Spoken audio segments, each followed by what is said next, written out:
All right. Well, today I am back with my Minnow bestie, Karen Martell, for part two of our Ask Us Anything series. The last time we got together, we covered hormones, hormones, and more hormones. And we also got pretty deep into the progesterone. And so We did. that's still the number one thing you all girls want to know more about is hormones, how to take them, when to take them, and what actually works. So we went straight to you. We asked our communities, social media, and even our YouTube comments and pulled your biggest, juiciest questions for today's conversation. And we're going to answer them rapid fire style because for the deep dives, we got full on podcast episodes on them already. So we'll include those and what's relevant in the show notes. And if you don't already know Karen, let me tell you why I love having her here. She's not only a certified hormone specialist and transformational nutrition coach, but also an authority on women's weight loss and the host of my favorite podcast, The Hormone Solution. So if you've tuned into her episodes, you know that Karen has been through her own health struggles, which is why she's got so much compassion for you. And she's got real life experience that makes everything she teaches just so relatable.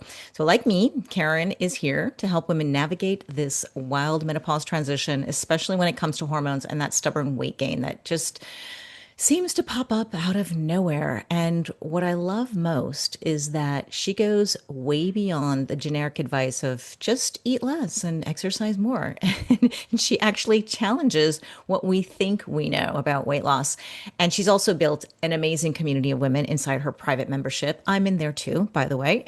And if you like what you hear today, you're going to want to check it out because she delivers this kind of wisdom every single week. Plus, she offers group coaching and private coaching, and yes, even her very popular weight loss peptide program. So, you're going to love this conversation. I promise, promise, promise. And I know you're going to walk away with much more clarity and confidence around your hormones. So, welcome, Karen Martell. Oh, thank you, Zora. That was a nice intro. I was just thinking yesterday about, I was remembering when I didn't know you, but I would see your podcast graphic online. Like I would, be searching for, podcasts about hormones and menopause, and yours would, of course, always pop up. And I'm like, who is this woman? She is so gorgeous, and look at her body. And I used to just like, oh my God. And then I remember meeting Nat Nidham for the first time. And she said at the end of the conversation, she's like, oh my gosh, I have to introduce you to my friend Zora. And she did. And thank goodness she did. The rest is history. And now we're Menno besties. I know, I remember that. And she's so smart. She knew we would get on very, very well. So Yeah. thank you, Natalie, for doing that. Natalie's Yes, also got a great exactly. podcast, by the way, She called does. Longevity. And she does cover some menopause and hormones things, but she talks about a lot of other things. So I can recommend that as well. Yeah, me too. Yeah, she's great. So All let's right, let's do it. Let's do it. So I'm gonna start just we're gonna try to go this as fast as we can, just so you guys get very quick answers. The first question that we got was my FSH, which is follicle stimulating hormone. It's a hormone we can test to see where we are in menopause. And she says it's 22. And she says, can I lower this? Because she probably knows that having it higher and higher is maybe not such a good thing. And she says her estradiol is 41, and I'm going to guess it's picograms per ml. Mhm. Can I increase this to 100 picograms per ml? Again, this is not doctor medical advice. We're not doctors, and No, and I we think can't say you can increase, can you yeah. increase it? Yeah, But sure what that we you can say, can. What do you say, Karen? What would you say to, because you get questions like this all the time in your community when they are actually looking for medical advice and you have doctors who are prescribing these hormones to these women. yeah. And I saw somebody's labs yesterday, a menopausal woman, and her estradiol was 160 picograms and it was flagged high. And I had to let her know, I'm like, it's not too high. This is normal levels for when we're cycling women. It's just that in the menopause range, we're supposed to have, next to Zero. nothing. And so then it's flagged. And it's actually a lot of women feel their best when their FSH is below 10 and their estradiol is above 100 or in that 100 range. And not everybody though, like some women, they feel amazing on smaller doses and smaller, in Blood labs. Blood. yes, and like if their levels are lower, they can still feel really good. What we know is that in the research, we want to see women's estradiol usually above 50 being at the very lowest and ideally between 65 and 100. That's the range that we aim for in our clinic. And that is because the research shows that that is where you get the bone protection, the brain protection, the heart protection. And so we are aiming for that because very small doses can get rid of hot flashes, night sweats, the little kind of things. But for that more internal protection, you do kind of want to get it up into the a little bit higher. And the only way you can drop FSH is by using more estradiol replacement. That is the only way that it is going to come down.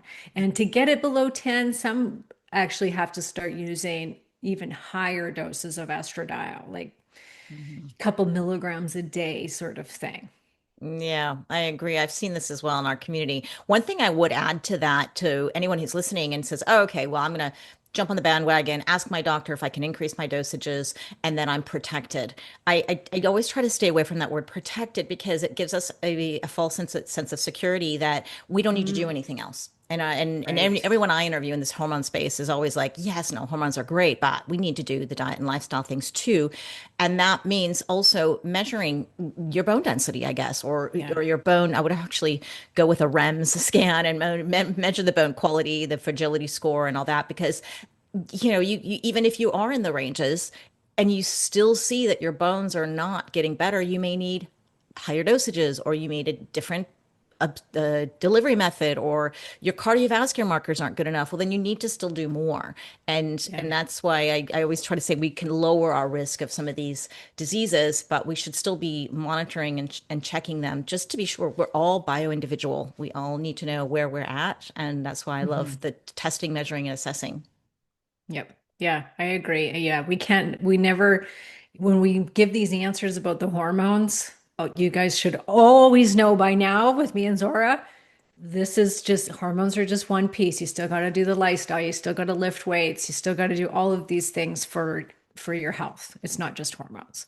Yeah. Did you see there was a great, do you follow Dr. Amy Big Killen? She's got a great Substack. She's a doctor and she's I influencer. know of her, but I don't follow her, no. There's another connection for yeah, Yeah. she's great. She's been Yeah. doing a lot of deep dive into menopause, I think the last maybe 10 years, more or less. And so she's writes these really great articles. And the one of them recently was, why don't doctors ever give us a number where our estradiol level should be?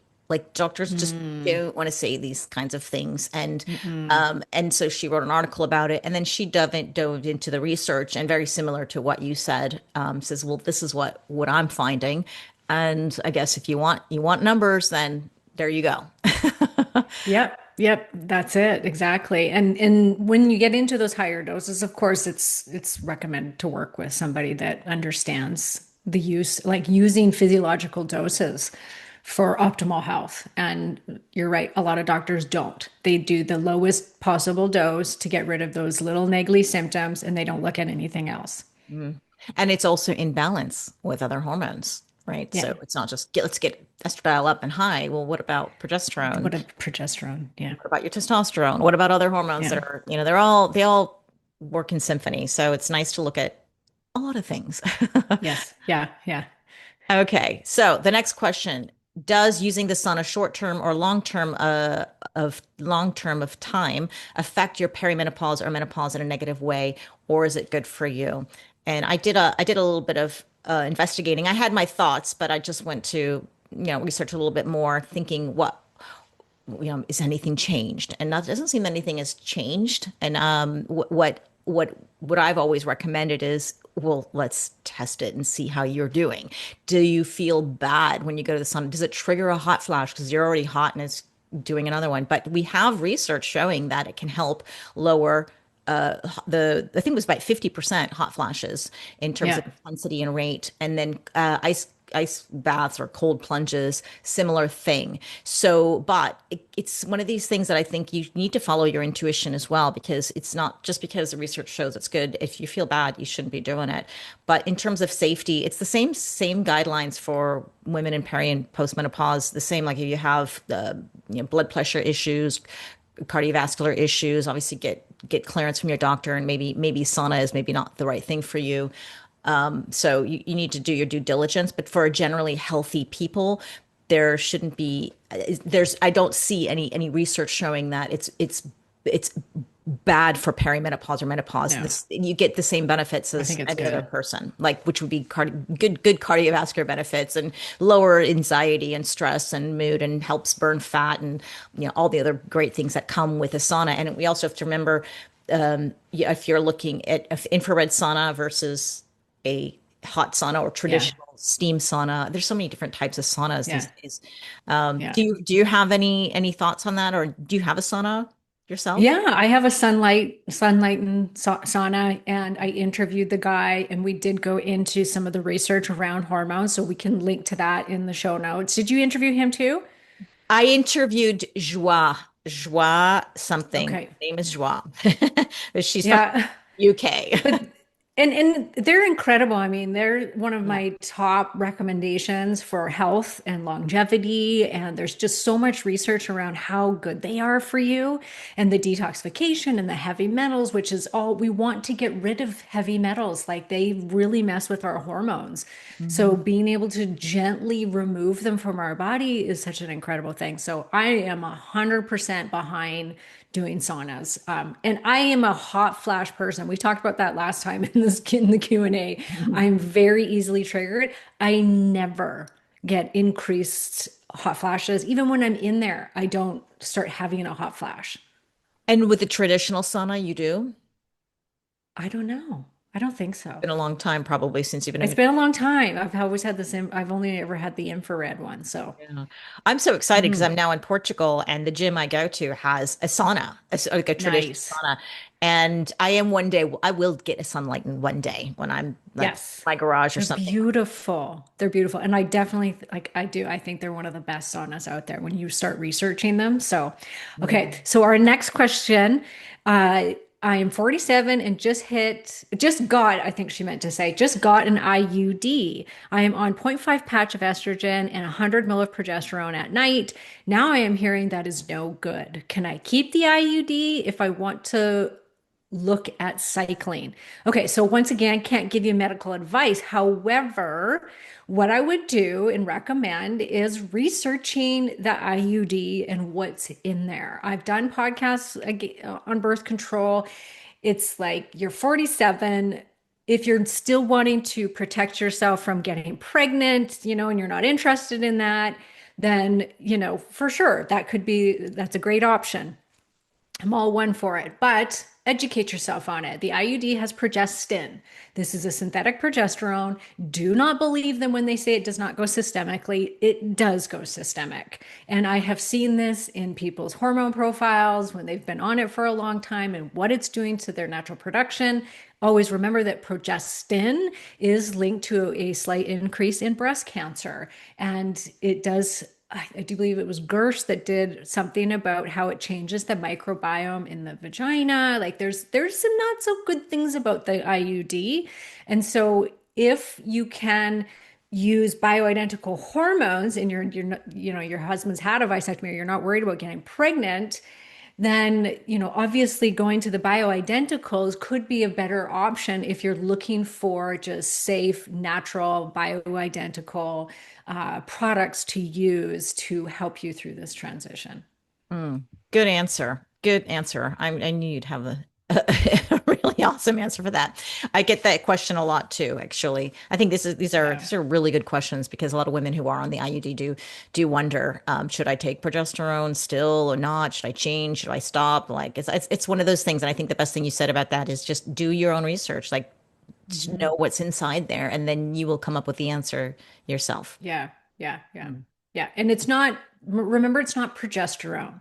So Yeah. taking natural bioidentical progesterone is not necessarily the same thing. Yes, they act on the same receptors, uh, but it is quite localized, even though there is some that will go systemic. So using natural bioidentical progesterone, I have seen many women use it on top of the IUD.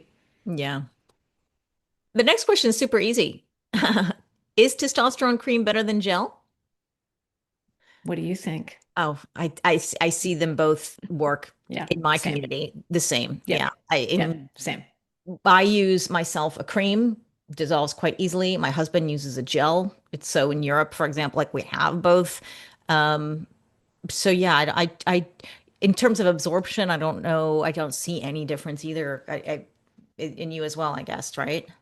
Yeah, no, haven't seen any difference. Same with estrogen. There's estrogen gel, and I see both cream and gel absorbing Yeah. very well. Some people it could change because we all have different skin, but in most cases, I haven't seen it be any different from each other. I would say if somebody's not is on a gel and then say, "Oh, I don't know, I'm not absorbing it for some reason," well, then try the cream. Like, Yeah, it's if you want to stick with a or injected. transdermal, yeah, or you Yeah, can go, but that's just it. It may be for you individually. A cream is better than a gel, like, but yeah. across the board, we I don't And I see. would actually say injection is better than both cream or gel. Mm, yeah. We see that. Yeah. We see it raising levels a lot faster than cream or gel. So, and it's cheaper. The only So, thing I'm wondering about the injections, I've never injected testosterone.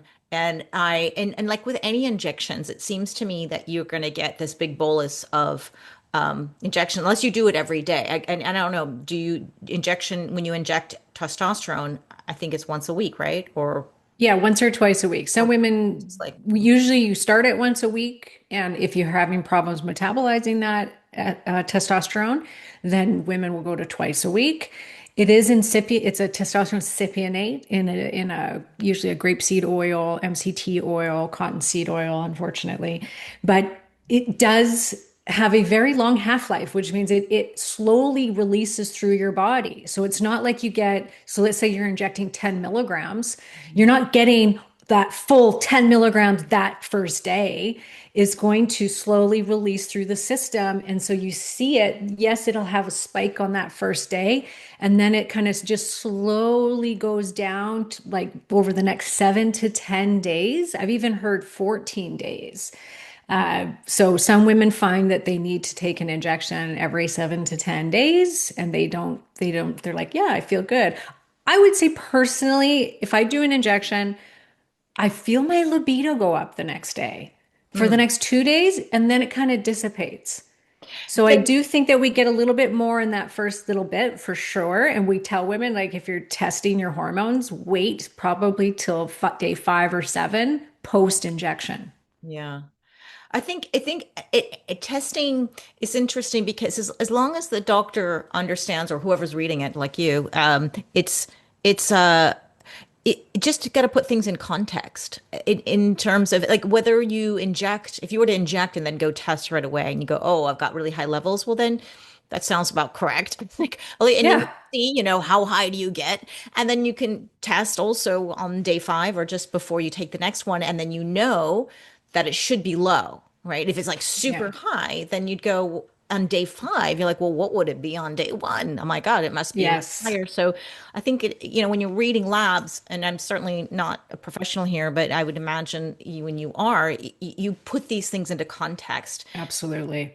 and you could probably test, it's maybe better to test on certain times and days, but I guess you could still get a lot of interesting data. And for me, if I had, the carte blanche, I would be testing every day and multiple Yeah. times Yeah. a day. Ooh, what happens, on day one, Yeah. Yeah. day 3, just to know my own situation, right? And Yeah. Yeah. that would be an idea. I, but I can tell people that, I mean, I see labs all day long and and we tell all of our patients and members like test on day 5 or 7. And in most cases, they have lots of testosterone on day 7. So it shows that it's staying in their system Hmm. at good levels till day 7. Hmm. And for sure, if someone did it the day after and I see that it's above range, I'll say, "Did you just take your injection?" And they'll be like, "Yeah, I did." I'm like, "Okay."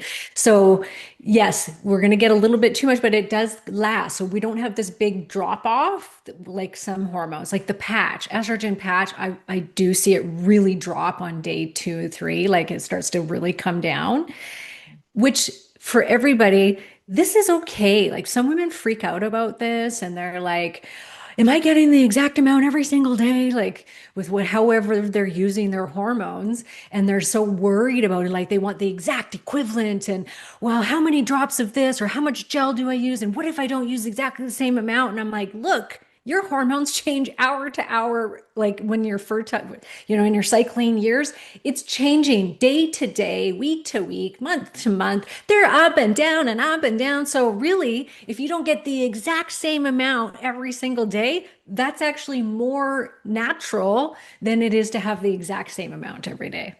Yeah, you never think about that. I think it's got to be like perfect every day. And I'm really curious about this new device called the Mira. Have you heard of it? I MIRA. have. Yes. Yes. I And I that haven't used it. curious. Yeah, because it's an what it is. I'm gonna get one, and even though it's for women in perimenopause, but I'll find a guinea pig. So what you do is it's like a Dutch test where you pee on these little lancets, and you can do it every day. You can do it multiple times a day for months and months, for a whole year if you want. Of course, it would get more expensive, but you can. It's your own little at-home urine test kit to check your progesterone and estrogen. I think there's maybe FSH and LH, but they're not. It's not actually. It's not blood levels, and I don't think it's quite metabolites because it's something different, maybe similar to a metabolite, but it's they don't call it progesterone and estrogen. I have to learn more about it, but Mhm. anyways, it does give you an indication if you are in perimenopause and you're wondering, I don't know, is it my progesterone starting to get low? Because I hear Karen and Zora talking all the time that 35, it just drops off a cliff, and like maybe I need it, Yeah. maybe I don't, I don't know. And that's what this little at-home test kit seems to be brilliant because then you can see if you just do a couple of months, as I think the way it is just to see, oh, okay, yeah, I see it consistently low on progesterone. Yeah, maybe I'd be a good candidate for taking progesterone. And I think it'd be brilliant. It's unfortunately not ready for women. It's not made for women post-menopause to see their hormone levels if they're, at right. But these kind of, I think test kits and these kinds of things are coming. It's coming and it's going to be good and it's going to be for everybody at the same time. But then you will know where you should be. It's just Yeah. like a continuous glucose monitor. Like you'll know how Right. you react, and it doesn't matter what your friend is. You know what's normal for you, and we're so close, but not there yet. Yeah. But Yeah. I'm I mean, I'll keep you posted. But if you try, Yeah. Yeah. you know, I'm very curious. I have many women that ask me about it. Okay. Isn't estriol very low in women's bodies that are not pregnant? In most cases, yes. When we're pregnant, we make estriol from the placenta.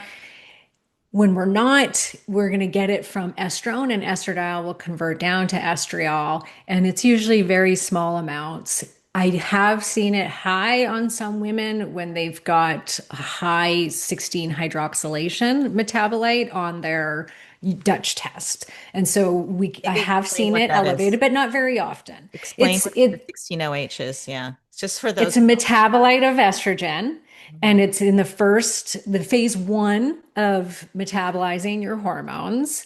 And so 16 hydroxylation, it does have some bad to it and some good to it. What they see is in cycling years, we don't want to see a really high 16 hydroxylation amount because it can correlate to DNA damage, and we don't want that.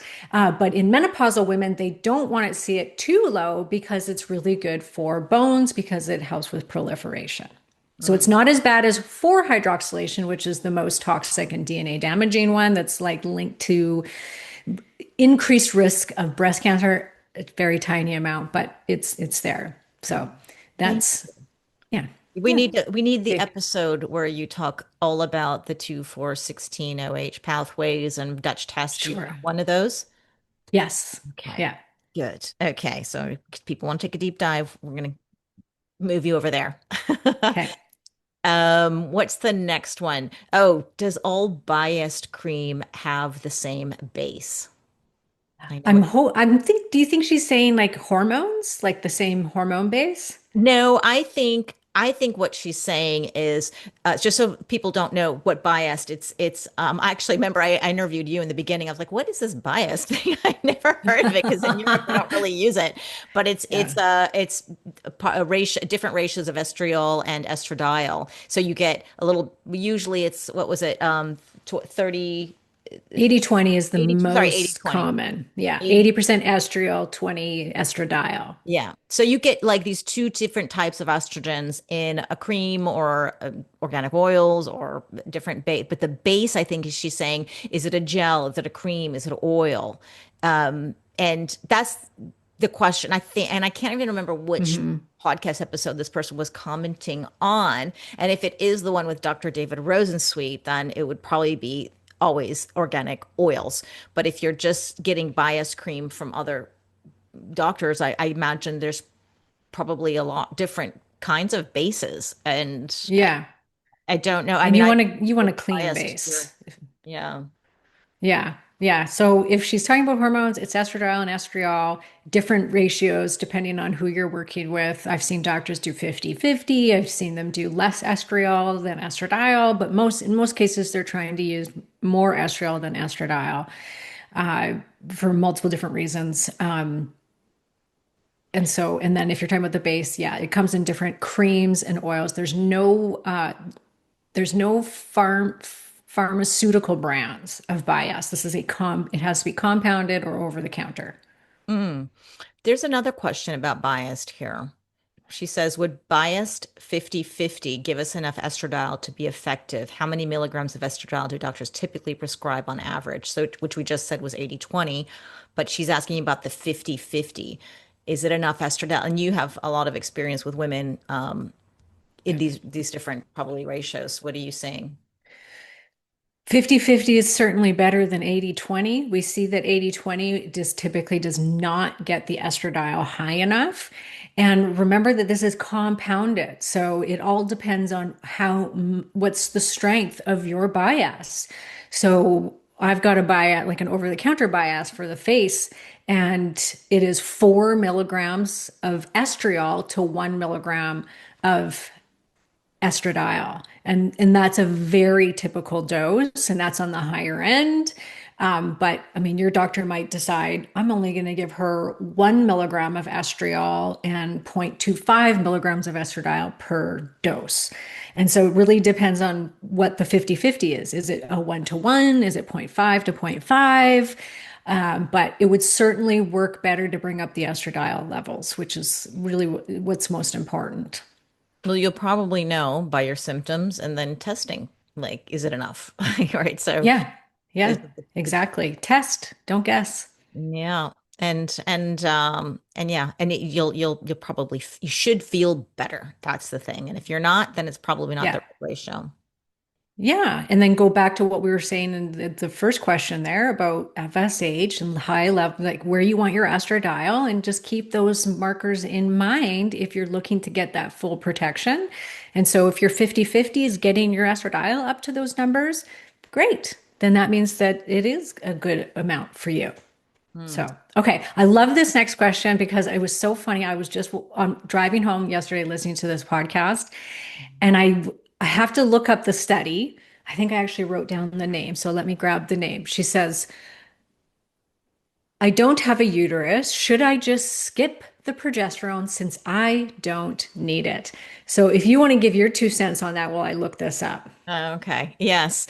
I hear a lot of women ask this question too, because their doctors generally would say you've had a hysterectomy or you don't have a uterus, no need for progesterone. And the reason why is because progesterone is supposed to balance out the estrogen. The estrogen is building up the lining, the uterine lining, and that could be a breeding ground for cancer if you don't have it more thin. So that's why you get progesterone in. But if you don't have a uterus, you don't have to worry about that.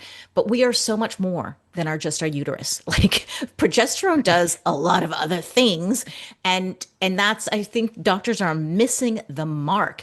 And if you're listening to podcasts like Karen's and mine, you'll hear these experts, including Karen, talk about the other benefits of progesterone, like if you want a good sleep, if you want to control your mood and anxiety, or some people use it for skin, and there's just so many great things that we should do. That I think if you are interested in any of these protective, here I go with the protective factors, or lowering the risk of certain diseases of aging, then you may want to get progesterone on board, even despite not having a uterus. But what is the research that you found, Karen? So this was Jeffrey Dock talking about it, who is a brilliant doctor who specializes in bioidentical hormone therapy. And he was talking to Dr. Jen Simmons, who's a breast cancer functional Surgeon. medicine doctor, surgeon. She's a breast cancer surgeon. She's brilliant with when it comes to breast cancer stuff. Anyways, they were getting into the fact that progesterone is extremely protective for all cancers, not just breast cancer. Number one, breast cancer. Like they saw in this study that was done by Linda Lowen, she was showing that I think he said 50% lower risk of breast cancer if you use progesterone, Is this bioidentical progesterone. is this has something to do with the P53? I think you talked about this in Yeah. the podcast. They didn't get into why, Uh, but that's a very good point because basically what happens in our recycling years and why we cycle hormones is estradiol peaks on day 12. And that peak, when it comes up, suppresses a tumor suppressing gene, P53. But it's like a rebound effect. It comes up, estradiol suppresses this tumor suppressing gene, but then it comes down. We ovulate, and this bounces back up basically. And the more progesterone we're producing in that second half of our cycle helps that P53 enzyme to work better.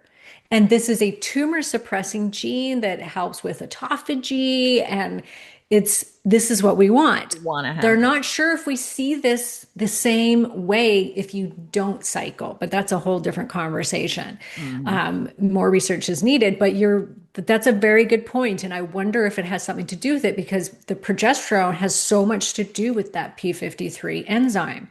So is it helping with suppressing of the tumors being produced? Probably. Like that would make sense. Mhm. So obviously need more research. Like I gotta actually go look it up. I haven't had time yet, but I just heard it like last night. So I'm like, oh, I gotta find this research. This is so cool. Which I knew it did. I've seen the research that shows that that use bioidentical progesterone have a drastic, like lowered risk of developing breast cancer because it is also estrogen is going to cause proliferation of the breast tissue, and progesterone will counterbalance that growth. And you Mhm. want that. Myelin sheaths of the brain. Progesterone is extremely brain protective. It's important for our heart, our bones, like our mood, sleep. And it's so funny that I just saw two practitioners, like menopause practitioners, actually say they commented on I just did a podcast on progesterone sensitivity. Mhm. And this one woman was like, lucky me, I don't have to use progesterone. I don't have a uterus. And she's a menopause person. And I'm like, whoa, don't say that. Like don't say, oh, lucky for you. And then another woman that just interviewed who's a nurse practitioner specializing in hormone replacement therapy. She knows the benefits of it, but she still is like, well, lucky for me, I don't have to use it because I don't feel very good when I'm on it. And I'm like, ooh, but Uh, it does so much for so many parts of your body. Like you should try and find a solution to finding a progesterone that works for you. So there's my take on that. So the answer is absolutely you should be using progesterone if you can, mhm. um, even without a uterus. I think we There's need to put a link to that brilliant episode that you did on progesterone cycling and the benefits. Yeah. That's where I learned about the P53, Hmm. and this is something that you can dive deeper into the intolerance to progesterone and how people can actually find a way to take it when they don't, because there are women who don't like it. They feel bad on it. So, Yep. but there are ways, really a lot of ways. What was the next question? Oh, FSH. Wait, no, can we? Oh, yeah, the next one. We're on the progesterone track. Can we take Yeah. only progesterone in perimenopause? And the answer is yes. Yeah. Quick answer. Yeah. And you can decide. Yeah, it's such a low hanging fruit. I think people get confused when they hear, oh, if you take estrogen, you really need to be taking progesterone for the uterine lining. So then they wonder, oh, wow, can I take progesterone without the estrogen? I think that's what's confusing people. And Yeah, and progesterone also doesn't have a really strong negative feedback loop like other hormones do. So some women worry about taking progesterone, like, is this going to shut down my own production of it? And we don't see that happening. And then just don't forget about the estrogen. A lot of women just depend on the progesterone because their doctors refuse them estrogen or they've heard negative things about it and the myths, and it's like don't use estrogen in perimenopause. And the thing is once that estrogen starts dropping in your late perimenopausal years, progesterone will only take you so far. yeah. Yeah, Yeah. and we're all go through menopause at different ages and stages. It's just, we hear the number 50 or 51, 52. So you feel like, oh, Yeah. you're not even looking at it until you're maybe in your 50s, but there's a range. That's just an average. So we got everything. So please, yeah, just pay attention. The next one is FSH is below 20. FSH below 20 for postmenopause? Question mark. How does one tolerate enough estradiol high to get FSH down? I bloat terribly in postmenopause, like at least 20 pounds in a month from just zero point zero 0.01 estradiol cream, lowest possible dose. I give up. Is it autoimmune parasites, mold that's not allowing estrogen or progesterone to process in the body? Insomnia is terrible. In 10 years of HRT, puzzle struggle here. You can see this one is really, really struggling. It's not Hmm. working for her. So, what do you say? Because it sounds like she's trying to get on a dosage, but she wants to be on it, but she's not getting results. To Yeah. feeling bad, feeling worse on it. So we have a very small percentage of women that are really sensitive to hormone replacement therapy. I've worked with women that have had to literally start with like a drop of estrogen oil or cream or whatever, like, and they feel it. One little tiny little amount and they can feel it. So there's different reasons for this, and we can't get into all of them today, but you've got to work with some. If you are this sensitive, please try and find somebody to work with that understands the entire hormonal profile and its detoxification pathways and how you're metabolizing those hormones, and look at the whole picture because there's something else going on here. Whether that's you are genetically, you do not process your hormones very well, so maybe you need to do some genetic testing, or maybe you've got, yeah, mold, heavy metals, things that are clogging up those receptors and not making you feel well when you take hormones. There's trauma. There's a lot of very interesting research that's coming out that's showing trauma, early childhood trauma, and how that affects the hormone receptors later in life. And Wow. so there's many different little kind of pathways that you can go down here. And I know that that sounds overwhelming. It's like, oh, well, where do I even start? But if you're gaining 20 pounds in a month from a tiny, minuscule amount of estrogen, number one, you are not metabolizing that very well. And so you need to upregulate pathways. You need to look at your diet. Are you exercising? Are you moving those hormones around in the body? How's your gut? Your gut has to, if you don't have the right gut microbiome, your estrogen's going to start getting recirculated, which it sounds like it is. And so don't even worry about getting FSH below 20 right now. That's like the last of your worries. What you need to focus on is, okay, my receptors are clogged up. I am not metabolizing. I am recirculating this stuff. So let's start with the gut. Let's start with lifestyle. Let's start with diet and get all of these things in place, taking the right supplements that support your estrogen metabolism, right? N-acetylcysteine. There can be like even DIM for somebody like this, which can lower your estrogen farther, but small amounts in conjunction with other things that help with your liver and your gut.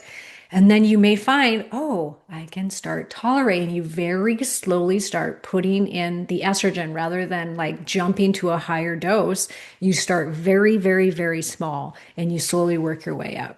Mm. One thing I would add to that too, in terms of the detoxification, is to look if you're drinking alcohol, because that also Oh, inhibits huge.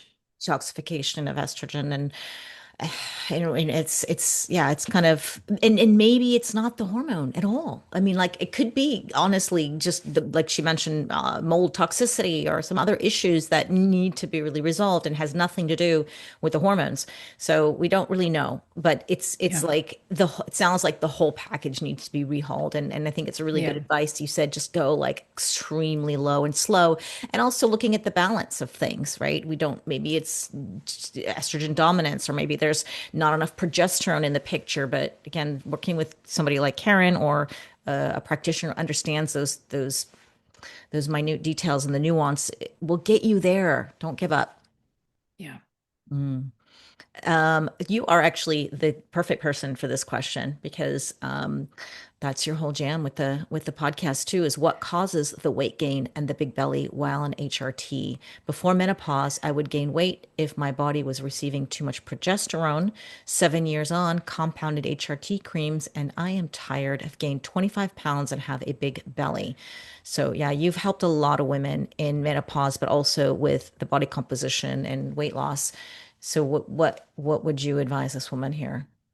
Yeah. So it sounds like she's asking not so much about weight gain in menopause, but the weight gain that can happen to some women when they start HRT. Do you think that? Yeah, and Right? particularly, yeah, the progesterone is what we Yes. think. She thinks that her body may have too much progesterone, but yeah, but it is, why do some women gain weight when they're on HRT?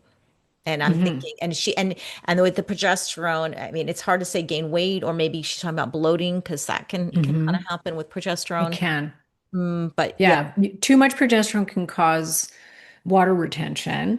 And I've seen some stuff that has related like high amounts of progesterone to insulin resistance, but then I've seen the opposite where it can help it. So I think it's one of those not too much, not too little, kind of the perfect amount can help. But if you overdo it, then it can become a problem for some women and cause weight gain. And then the weight gain that can happen to some women when they start HRT, I get so frustrating because we gain weight because we lose the hormones. We put the hormones back in, and some women freaking gain weight from it. And it's like, come on. Yeah, Like, should yeah, this not help me lose weight? And some women, they get on it and they immediately lose weight. And it's like, I see both, yeah. but 50-50, I see both. And so there's not a great there's no research on why this is. And so I've done a whole podcast about it, Mhm. but it does come down to how are you metabolizing those hormones? Mhm. And you want to obviously take it low and slow, but she's 7 years on HRT and she's gained 25 pounds. So that is likely not so much the HRT, it's that her body has continued gaining weight from the drop of hormones and from being in menopause. And so she actually should first start by looking at her levels of estrogen, her levels of thyroid hormone, because remember, everybody, there's also thyropause. And if somebody, I can't tell you how often we catch hypothyroidism in menopausal women, Mhm. like all the time, all day long, where women have never had a thyroid problem. So, of course, their doctors have never checked it, even though they're in menopause now. And they go and they test it, and lo and behold, their T3 is usually really low. And so their metabolism is no longer working the way it used to. And so it doesn't even have anything to do with the estrogen and progesterone. It's that this thyroid is super sluggish and their metabolism is sluggish and is causing weight gain and insulin resistance. And then, of course, these hormones all work together, like Zora was just saying. Everything works together, so they help each other to work better.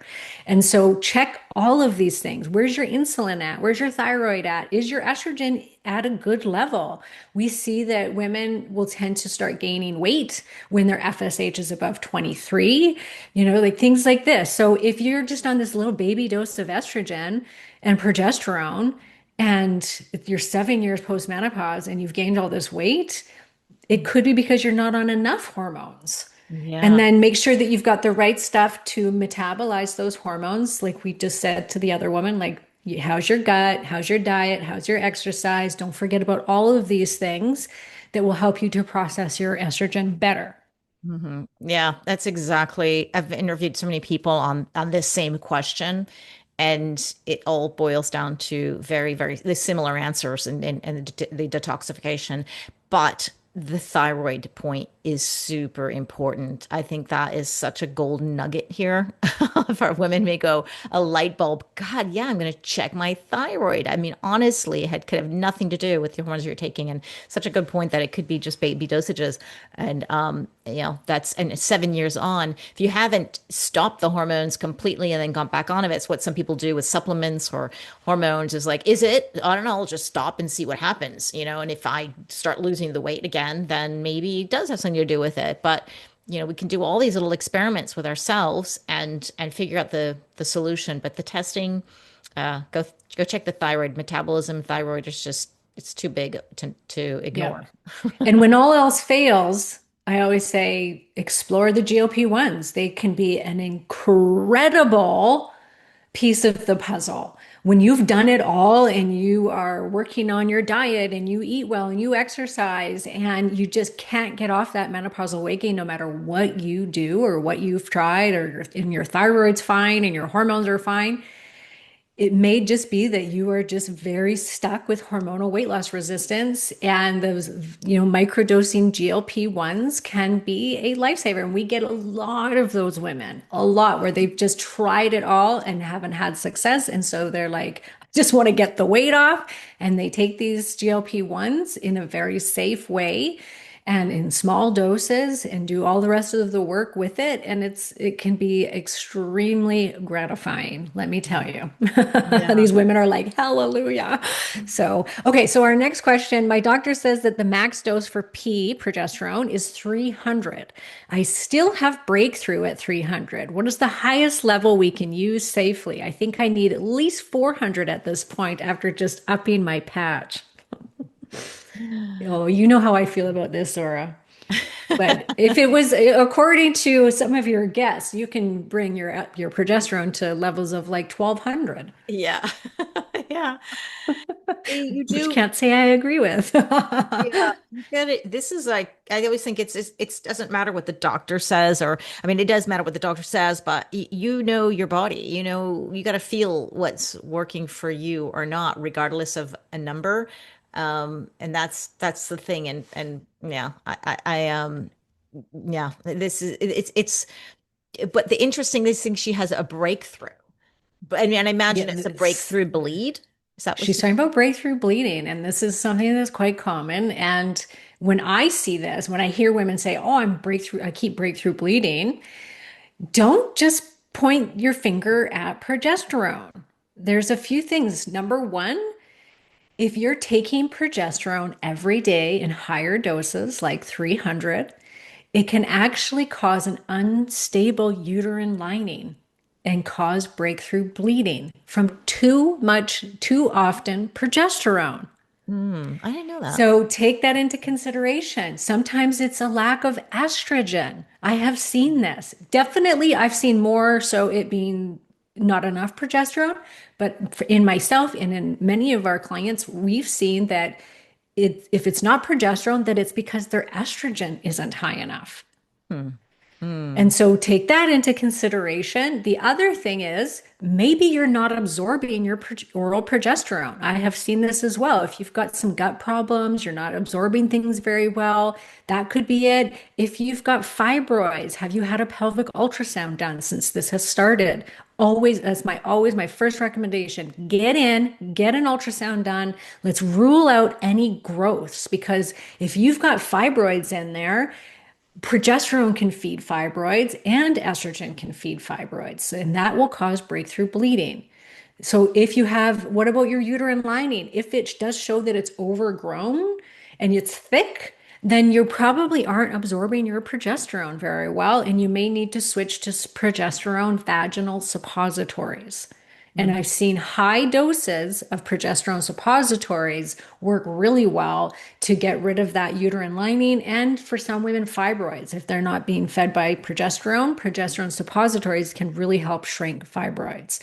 Hmm. So take all of that into consideration. Don't just point the finger at the progesterone and look at possibly maybe cycling the progesterone, trying a different delivery form, try transdermal progesterone, vaginal progesterone. So that's where I would go with that first, and obviously work with your physician about it.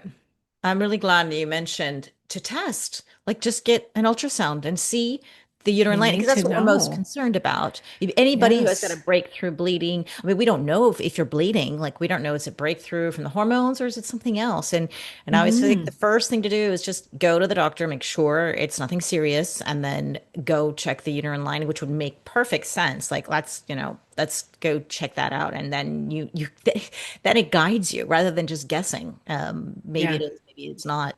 So I'm glad you mentioned that. Yeah. What's the next one? So if one starts HRT late or in your 60s, would give the higher do I'm thinking, I guess she says, would you give the higher dosages? Yeah. Yeah, and so when somebody says say starting HRT late, that means probably 10 years post-menopause is what doctors would say, or if you're in your 60s, very often they don't want to do the HRT. And I guess this woman is saying, well, maybe she's thinking, oh, I've it's been so long and I probably need to make up for lost time and maybe I should take higher dosages. But I'm not sure what you think, but when I went through the Dr. David Rosensweet's Institute of Bioidentical Medicine, he has a menopause method I went through. He was saying that through when you have an older patient like this one who hasn't seen hormones in a very long time, he would start them with very lower dosages because the receptors could be very sensitive or they need time to Yeah. get used to this. So it doesn't 100%. mean at all like you can definitely start HRT. I mean, well, that's everybody has to talk to their own doctor about it, but most women should, there is no date that you should, like a cutoff date, something magical happens when you hit 60. But he would definitely work low and slow and then obviously monitor the cardiovascular health, because that woman who hasn't seen hormones in a long time has could likely more likely has atherosclerotic buildup, plaque buildup in the arteries, and you just want to make sure that she's safe. And I think he said 6 months. If she's been on the hormones for 6 months and you've closely monitored her heart health, you should not have to worry so much anymore. Yeah, and I just did a whole podcast on this. I had so many people request it because they were like, I'm 10 years post-menopause and I want to start HRT and get the benefits. And so I broke down all the science and all the research, and majority of the research has been done on oral Premarin, which showed that after 10 years post-menopause, that it became a heightened risk for heart attack and stroke. So they said, no go on women past 10 years. You should all stop. You shouldn't start after that either. But that, like I said, that was oral because oral does increase your risk of heart attack and stroke. So transdermal, it's a whole different story. It doesn't increase your risk, but exactly what Zora just said, you go low and slow and work with your physician. And Yes. listen to the podcast because I go into all the science of like what they have found and things like the bone, like if you've got bone loss, it's not going to bring it back, but it can prevent it from getting worse. things like that. Yeah. Yeah, that's Yeah. why there's this timing hypothesis. So there's this Hmm. window of opportunity. That's why Yes. it's so difficult for women who are on the fence about HRT because you feel like it's if you lose this window, that's it. It's going to close. So do I start? Do I not start? And it gets very, very frustrating. But those women who are past that window, they have all these questions. Such a good episode. Okay, we're gonna have to include that one in the show notes as well. Okay, we've gotten enough time Oh, for one more, which we can kind of combine a couple of these, which we've touched in on this, but a woman was saying last year I was diagnosed with osteopenia, and just like all of us that have been fit and strong all their life, it was devastating. So my doctor added bias to my routine, progesterone, DHEA. Oh, sorry, I lost it there. DHEA mix. I have hung in there for the last 9 months, but I just can't do the bias anymore. I swell like a sausage, and my breasts are back being so swollen and tender, just like my past life. I stopped 2 weeks ago and I've already deflated and lost nearly a kilo and feel like $1 million. But when I listen to all your podcasts about how important estradiol is to take for bones, heart, and brain, I feel like a failure. And what the heck do I do to make up for this? I feel so well, but when I listen to all of your guest speakers, I'm the asymptomatic ones that are silently going downhill. Is my progesterone enough to keep me feeling like I do? Of course, I can ask my doctor, but nice to hear from someone like yourself. So we've touched in on this. It's you're a sensitive person to the hormones. You got to go low and slow. You got to get your detox pathways up and running because if you're gaining weight and you've got swollen breasts, that's a sign that you're not breaking down and metabolizing these hormones very well. And maybe the bias isn't a good fit for you. The estriol might not be a good fit for your body. And you may want to try a really low dose of estradiol or maybe just a little bit of testosterone and see how that feels with your progesterone. Like try different delivery forms.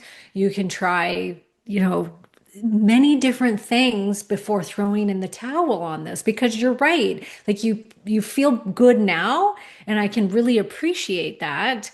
But can you feel your bones deteriorating, and what's happening on the inside without those hormones? And there are things you can do without hormones that can help with all of these things. And so maybe that's what you should also be exploring is other alternatives to hormone replacement therapy that can keep your bones strong, your brain intact, your heart strong.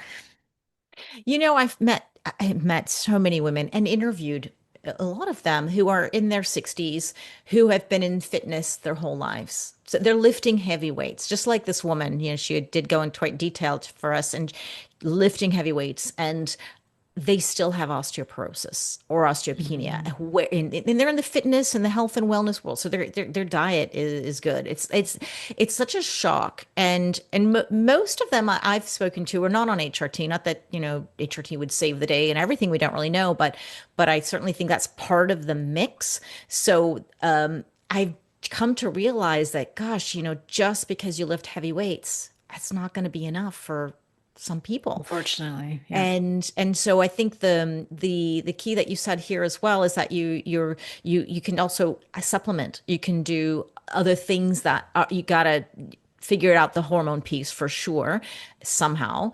And so that you're not feeling bad because like you said you're probably not just not detoxifying it well. But I just started I'm osteopenic, right?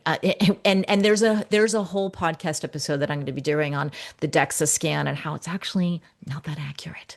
I've And heard that. there's other things that we should be testing, like the REMS that talk about fragility, because it's not just the number on a DEXA. I don't care about a DEXA number. I care about if I'm going to have a fracture. That's what matters to me. So that's why I would get a REMS test. And when I did that, I was like the strongest bones. I'm like, oh my gosh, it took a weight off my shoulders. So I know this episode I'm going to do is just for that woman who is really concerned.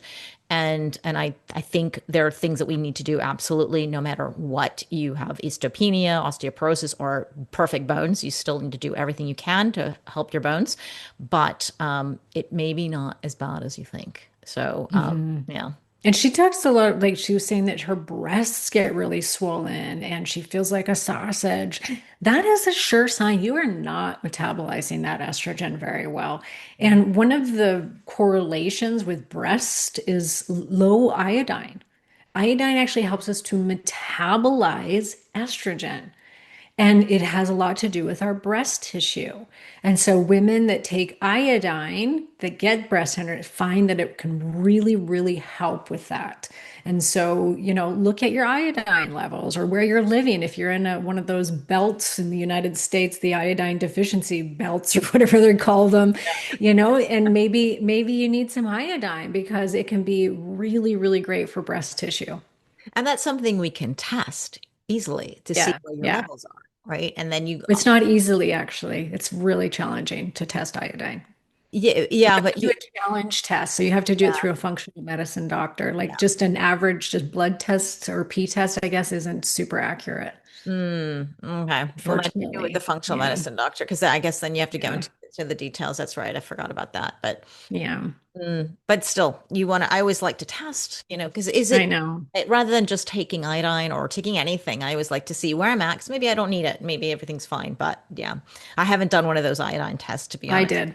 You did? Oh, Yes, because after I interviewed David Brownstein, the iodine doctor, oh, I'm like, we all need iodine. And then I was like, I'm gonna test mine. And I did the proper test. I did a challenge test, and my iodine was great. I was yeah. like, oh, That's really awesome. good. There's one, well, I don't know if I told you, but I have trained my chat GPT to be my personal health coach, uploaded Yeah. all my DNA and all my blood Nice. tests. It's crazy. It's absolutely nuts. I know I'm assuming that one day my personal information may get leaked. I understand that.